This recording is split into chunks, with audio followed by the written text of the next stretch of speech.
today that will make way for some dense patches of fog in places. But with high pressure in charge for the week, the fog will soon burn off in the morning to make way for another dry and sunny day with highs of 11 to 14 degrees.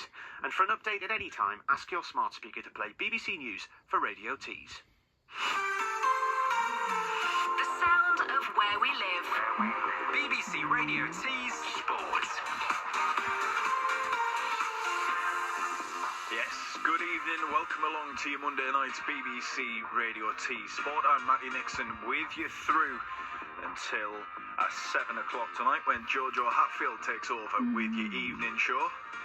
Just your regular quiet weekend, wasn't it? Not if you're a Hartlepool United fan. Another manager is gone from Pools. Simon Grayson relieved of his duties after the weekend's draw against Trinity in the FA Cup fourth qualifying round. Where'd you go from here, Poolies? Get in touch with me tonight. We'll get through as many of your messages as possible. We'll get a recap of what happened on Saturday down in Lincolnshire, and we'll hear from our Hartlepool United commentator, Rob Law, on the show tonight to get the lowdown on Grayson's time in charge, on where Pools might go next, and indeed, what happened at the weekend.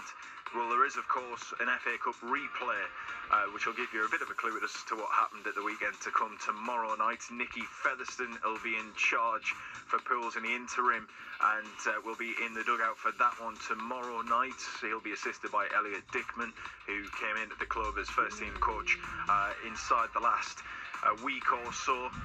So yes, we'll discuss that at length between now and 7 o'clock. We'll also bring you details of that FA Cup first round proper draw. Spennymoor Town in there as well after their win over Billericay on Saturday, 1-0 at the Brewery Field. So as soon as we get details of that first round draw, we will bring it to you here on BBC Radio Tees Sport.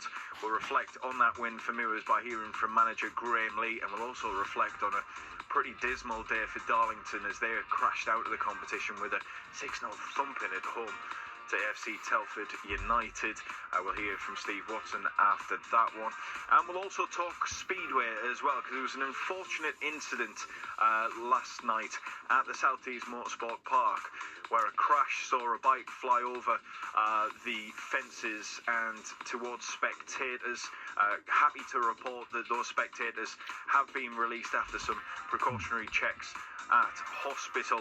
We'll hear from team manager Gav Parr, who was there last night and brought us up to date with the situation a little earlier this afternoon. So we'll hear from Gavin before 7 o'clock tonight. And as ever, you have a chance to get in touch and have your say on your team as we round up all of the weekend's action. Stick with us. BBC Radio Tees Sport is with you between now and Jojo at 7. BBC Radio Tees Sports. Yeah, Poolies, give us a shout this evening after that news that came out yesterday. Simon Grayson gone from Hartlepool United. You can